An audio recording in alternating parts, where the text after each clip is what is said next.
fucking press, bro. He's like, alright, chat. Alright, chat. I was like, bro, what the fuck?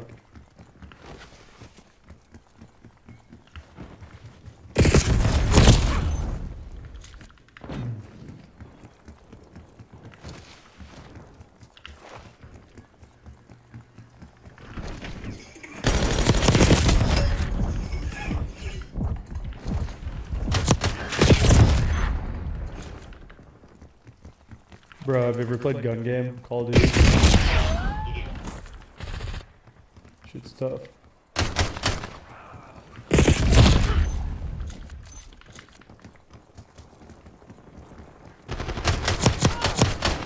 Your tactics aren't working. Find another way.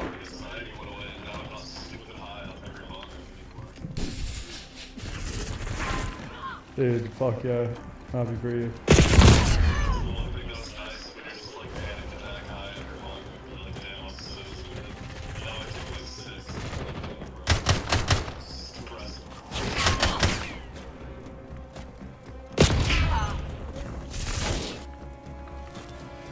Alright, bro. I gotta reset real quick. We gotta recalculate.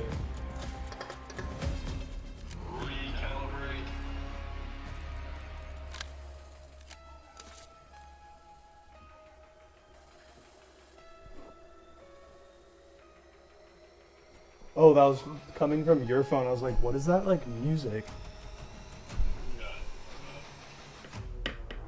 Bro, I knew for some reason that if I called you, I'm not kidding, bro. I've been trying to figure out my mic situation for like 2 or 3 months now. Yeah. Me in Guantanamo Bay because I gave somebody a gold bar. Go ahead.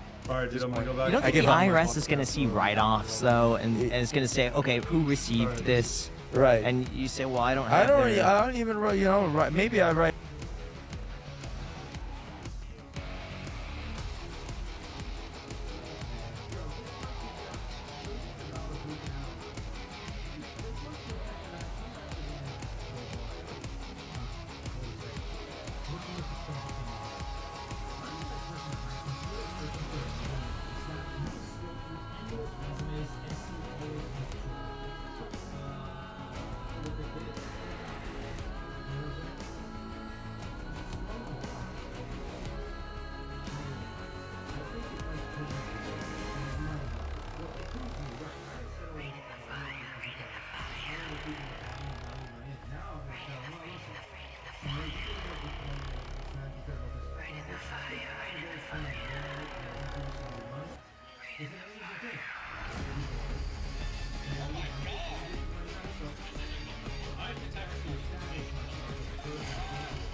Working it back in the day. You remember Cortez, you know, he came over across, one of the first few people to come over from Spain, across the Atlantic, lands, a whole new civilization is there. Different people, whole alien language, alien people, never heard from, never seen, the most exotic you ever seen. And what did he say? He gets Montezuma and he's like, fill the room with gold and I'll let you go. I don't give a shit about the civilization. Imagine you go to an alien planet right now that you've never seen. It's the equivalent. A whole new civilization, and you're coming over there and you're asking where's the gold. It's kind of crazy. But he didn't give a shit about the alien civilization and their culture and their technology and nothing. He just wanted to go back to France, get the gold for the people that finance the shit, buy his villa, and sit back and relax. And that's how gold used to be. It used to be everything. But it's not anymore.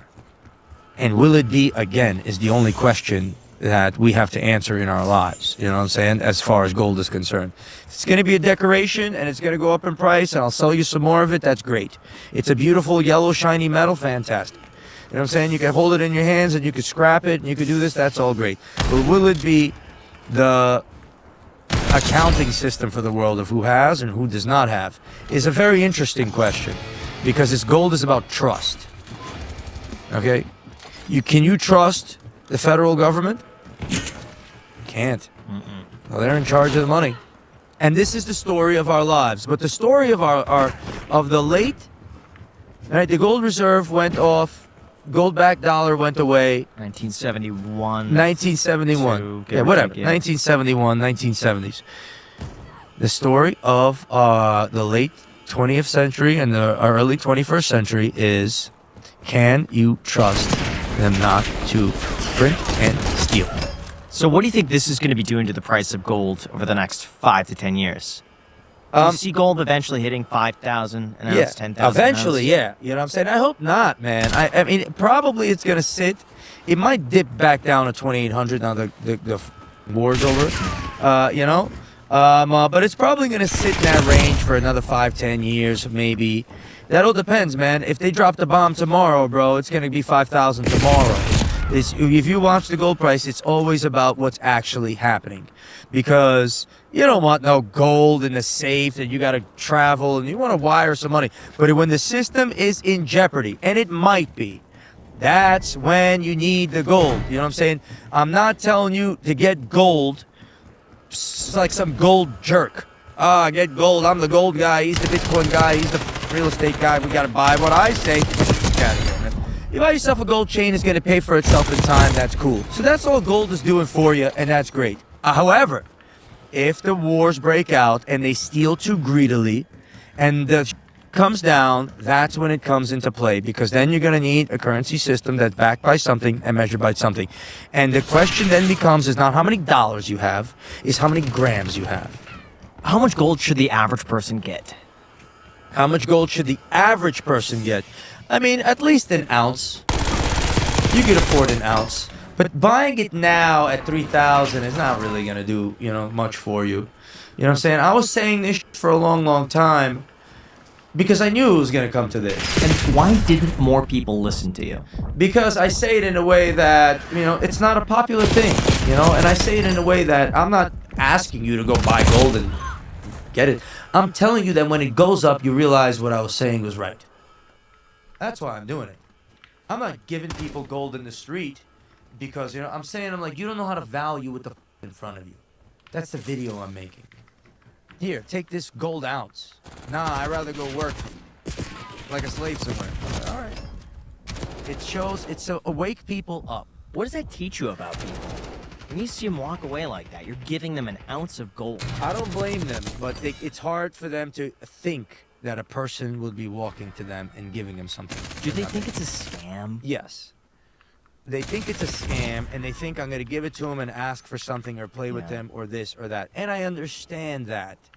But you're judging incorrectly in that circumstance. So that's kind of a psychological game I like to play with people. Oh, you didn't buy a gold chain that paid for itself? Well, too late. Now you can wait another 10, 20 years. Sorry. I don't give a f***. You know what I'm saying? Jewelry, luxury company is not supposed to be built around value. A luxury company is not supposed to be built around anything but you can't have it. So I'm switching my from I told you to get it to take care of you because I did have a heart and I did care about the people and I did want you to do well, but you didn't listen. Now you can't have it. Sorry. I gave you love, you threw it away. Now this is what you got. And now it's a luxury company, real deal. But I'm gonna manufacture jewelry, engagement rings, and so on and so forth. Make my money and do what I gotta do. And I gotta switch my style up on that end. And I gotta, flow through it as people get to know me. Because my thing is, I don't want to hurt you. I want to wake your mind up. That's it. Yeah, everybody could be aware and awake. I don't know how it happened for you, or your parents raised you a certain way, or something. You know what I'm saying? But you're making moves. I'm making moves. Whatever. Speaking of scams, what is your worst story with fake jewelry? I don't really even have that many stories with fake jewelry, man. You know what I'm saying? I didn't really have ever been involved in it. No one's ever given it to me. I've never given it to anybody. I've had bank fraud and crazy go down. You know, somebody took their church's bank account and wired me money, and I sent them jewelry, then they froze my and they did this and they did that, and I've been through that, and I must have lost $500,000 to $1 million in fraud. Probably $1 million or more, actually, now that I think about it, you know. See, I've been in business for 21 years, my friend, and my annual sales are $40 million plus. You're talking about, you know, 20 times 40 is 800. And, you know, in the earlier years it was less, so you average it out 300 to 400 million in sales. So I should have had a profit of a gross profit of, you know, 50 million, 60 million, and I only got a 7. You know, so where'd the rest of it go, bro? Now, switching from that, why have watches gained a lot of popularity over the last few years? And what do you think the best watch is for someone to buy? Just looking at them, that's why. You know what I'm saying? Women are looking at the watch and they're judging you for it. They're glancing at it 100%. I've asked them, they say it. So it's a status symbol. And women are attracted to wealth and they're attracted to status. It's just the way they are. And for a man, this is nature's little game. You know, nature gets you to, you know, you play Super Mario, and what's at the end, at the dungeon, after you beat the Bowser? It's the princess. You know what I'm saying? If it was another Nintendo game, you probably would. If it was a Pokemon card, you know what I'm saying? You wouldn't be jumping through all those platforms, dodging the fireballs, bro. You're doing it for a reason. For that peach. You know what I'm saying? So this is the game, and it is a status symbol that men can use. And now with social media, it's really amplified. Because you had a Patek Philippe before, and some bimbo ain't gonna know that's a Patek. She don't know. So she don't look at. She needs to see an iced out watch for before she's sitting there thinking like you're the man. But now they know which watch is which and what's worth money and this and that, and it turned into a way sexier thing to have. So what's the best watch for someone to buy? Patek Philippe. Patek is an amazing stat. It's Audemars Patek. Rolex is new money. If you first got money and you're buying yourself a Rolex. But Audemars and Patek is the one that they're gonna know. What if you're on a budget? Let's go with different tiers. Yes. You have 5,000, 10,000, 20,000, 50,000, 100,000. Yeah. Each price point, Yeah. your number one watch. 5,000, What do you 5,000, 5,000. That's a tough one, man, because there's not a lot of $5,000 watches. Basically, you're saying all I got is $5,000. I'd say a two-tone Datejust. Yeah, a used one. Yes. An old one. You know I'm what I'm talking saying? just that's your budget. You can buy anything you want. Yeah, that would be good. A two-tone Datejust, a used two-tone Datejust. You know, but you're talking about something from the '90s. Yes. And that's a decent watch. There's better watches. This is a question for Roman Sharf. You know who Roman Sharf is? Luxury watch designer. He knows watches like crazy, and he knows how to get something dope. But if you're getting a status, you're gonna have to get a Rolex for the 5 and a Rolex for the 10. What Rolex do you buy for 10? And it's a newer Datejust. Or, you know, like if you want, once you get out of the 10s and you 10 to 15 and stuff like that, you're gonna get the Hulk, right? You know, the exclusive one. That's when you're actually a watch connoisseur. Because when you're watching a Hulk, when you're wearing a Hulk or a Pepsi or a Batman, you don't know if that's your Sunday watch or your only watch. You know what I'm saying? So now you're sitting there, because those are like, you know, I'm wearing my Hulk today and my Yacht Master when I go out, and when I'm wearing a suit, I'm wearing my Steel Patek, whatever, 5980, whatever it might be. So that's the way that kind of game works. So those are the watches that are the best status symbols that are really classy. And what about $25,000 now? $25,000 now. Let's think about that.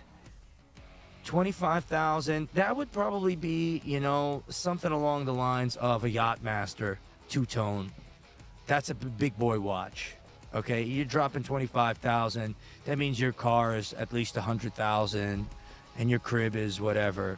You know what I'm saying? That's a big boy watch. Yeah. 50,000. You're an Audemars, a steel Audemars blue face type deal, or you know, a gold one, two tones deal. Those are yeah. You're a bigger boy. 100%. That's what it says. Yeah. Even me, a customer walks through the door and they got the right watch on. I'm like, yes, sir. How can I help you?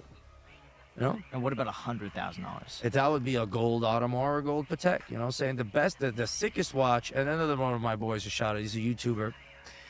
Rissa and Quan. You know what I'm saying? He knows how to. They're a couple. They're YouTubing. They got a couple of million subs, and they have kids. And they're, a couple, and they're a couple YouTubing, whatever. They go to the best hotel, they do this, and they stay there, and they make a video about that.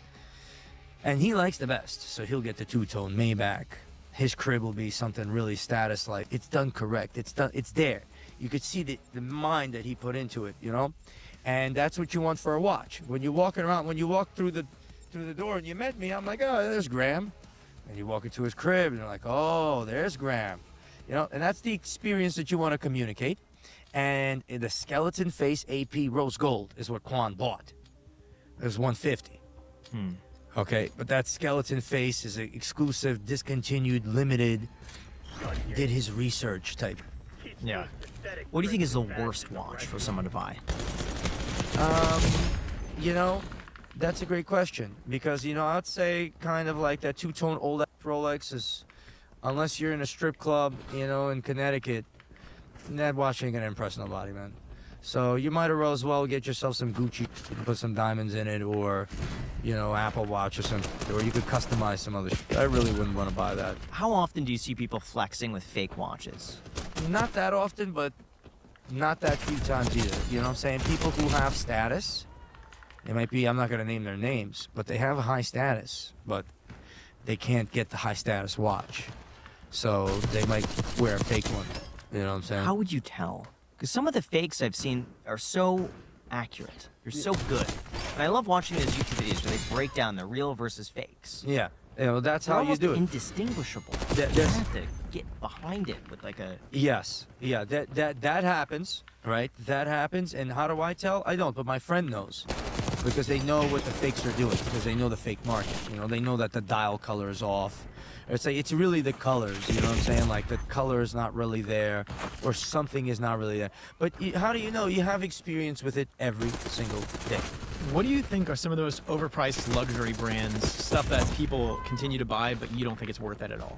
I mean, all of them are overpriced per se, but that's the whole point of the brand. Is that it's overpriced. I could tell you Chrome Hearts, you bought a hoodie for $1,000, but that's what you shop there for. You're saying that if you're wearing a Chrome Hearts hoodie, you're saying to the chick, I could take you on vacation. We could go, get on a plane, and I'll take you to Mykonos or whatever. That's what you're saying. So it's overpriced. The whole point is it's overpriced. You know what I'm saying? That's the whole point, is to say I have money to burn. So the more overpriced it is, but it's the game. You don't want to be overpriced. But again, thinking from a value perspective on luxury is a mistake. It really is. And what about lab-grown versus real diamonds? Yeah. How do you even tell the difference? For most people, is it never worth it to get real diamonds? Just go lab-grown? No, I mean, lab-grown, again, is going to be... Listen, these are all lab. But in natural, this ring would be about $25,000. In lab, it's about $6,000. Okay, because I don't want to sit here and buy Asher cuts and I'll set them upside down for this ring. You know what I'm saying? I really don't. I'll just buy it in lab and it'll really do the business, and it's really, really nice. And then I'll move on to the next ring, because in natural, do you really want to buy this exact ring for $25,000? Not really. $6,000, $7,000. It's a pretty beautiful piece of jewelry. Okay, if you have, you're not gonna walk out of here and then another guy's got this ring on. Not gonna happen. Okay, it's just nobody makes it. Nobody sets stones like this upside down. It's a unique item, and if you want that uniqueness, you've had it all. You get it. But in natural, if you want it natural, sure, I'll make it for you natural. What's the advantage to going with a natural diamond? I mean, the advantage is that it's still a rare gem. They're both diamonds, but one is a gem, one is not. One is made in a lab and could be in infinite quantity, and the other is made in the ground, right? Let's say the year is 2045, and 3D printers have gotten so advanced that you could get yourself a classic Ferrari, like the old ones. Amazing. There's the one that's in Jay Leno's garage. Well, he doesn't have Ferraris, but whatever, you get the idea. There's the one that's in Jay Leno's garage that was manufactured in 1972. And there's the one that's 3D printed yesterday. They're both exactly the same on a molecular level. But the one that was built by Ferrari in 1972 has something more than the 3D printed one. Yeah, but let's say you don't have any of like the documents that go along with it. How do you tell if you have two diamonds side by side? One's real, one's lab grown. It's becoming harder to tell, but natural diamonds have a little nitrogen inside of them and other elements that are not present in the lab diamonds. So there's gases like trapped in the natural process versus... So there will be always a difference between what the hell is happening in the Earth's mantle to what the hell is happening in a laboratory. But the future of diamonds will always in the end up being industrial, you know? If you had a diamond engine, you can run it to 10 million miles. Yeah. Because the frictionless, it doesn't corrode. So if someone's getting engaged, do you recommend... I recommend a lab-grown? gemstone. If you have money. If you have a good girl and she wants to have a big rock and look good, you get yourself a lab ring and you do it like I did it with this ring. You make something beautiful and unique that you can't make any which way, and she'll blow everybody away with that. Or you could go and get her, if you have the budget, you get her a natural gemstone, a natural diamond that's GIA certified or what have you. But if you spend $35,000 on a ring, and then her girl walks in with a $3,500 ring that looks even bigger and better, it's gonna have a problem on the market and the experience. So the society's figuring that out right now. Speaking of women, Yes. what have you noticed to be the most effective ways of like getting her attention, like the right kinds of women? Do you think, like you were saying earlier, how you first kind of courted that one girl? Right. She went into the store and you were treating her as though she was like a normal person rather than through like this lens of her being Yeah. a beautiful girl where everyone Yeah. white glove services her. Yeah. What are the actual best ways that you can try to get that attention? Well, when it came to that girl, she's been everywhere and done everything, so she's not impressed by money at all. You know, so she was... Did you know that going into it was a strategy? No, I to- didn't know. I didn't have no strategy. She started talking, and I was like, I'm not letting you sit here. And a woman might try to dominate a man in the initial conversation, like, hold this for me. Get the f out of here. You can't, she's trying to see if you're submissive or dominant. So as soon as she even tests you, you got to be like, she's waiting for you to go like this. So that worked in that particular instance, and that will always be the case for me. I don't let any woman dominate me because they try. They want to. What are other ways they test that? Like, hold this for me. If a woman asked me, hey, hold my purse, I'd be like, yeah, sure. Yeah, well, listen, you could do that, and she might be a good girl, and she might not be trying to dominate nothing, but she usually, she's doing it for a reason. You ignoring her or whatever might be a big deal. Then I had a chick the other day. She's like, we took a picture together. And then she's like swiping through my phone, and she sees me. I just met her. I took her out on a date. She's swiping through my phone while I'm driving, and she sees me with another girl. And that turns her on. It makes her want to compete because there's a paradox. Okay, a woman is testing you for your manhood. Okay, that's what she is. That's what the whole point of a woman is. It's like, you're coming too close, I'm gonna or you're standing too far, I'm gonna do this. She's testing you for balance, and that's how their sensory apparatus kind of works. And from my experience, so when it comes to, it's a game, you know what I'm saying? Like, you do this too much, she's gonna be like, oh, this guy's doing that. You do that too little, oh, this guy's doing this. You have to find the balance of being not holding her, but then opening up the door for her, but then doing this, but not doing that, but then that, not doing this, and eventually she gets swooned, and with enough time, and then she's like, that's the courting process. Sounds like a lot of work, like a lot of thought. You can't just... Because a woman doesn't gonna want to go, oh yeah, you got this, well here you go. You know what I'm saying? She don't want to do that. Then you, and then the baby comes out and there's a problem and you're like, oh, I don't know what to do. You know what I'm saying? It's genetic. The ones that, if you're the women that chose the wrong guy, their line was done. They want the guy that's not too aggressive, but not too this, not too that, but not too this. And you have to, as a young man, I didn't know this, if you're a practical thinker, you're going to have a problem because it's not a practical thing. It's a completely different style of thinking. Take a look at Jeff Bezos. You know what I'm saying? This guy's got the richest in the world. And he's got this chick there that's for faces like this. You know what I'm saying? And you could do better than that, Jeff. But you're a logical thinker. That's the problem. You know what I'm saying? You're thinking logically and you're dealing with a woman who's playing a different game. So you're saying if he did not think logically, he would get someone who's more attractive? If you have to turn your brain off and you have to go into a different dimension to use a woman, because to be able to get there, because it's a different type of courtship. Yeah, you know that. Jeff Bezos like, well, what's the best way to start an internet company? Well, I'll start with books because their titles are easy to search. You can buy them for cheap. They're easy to store.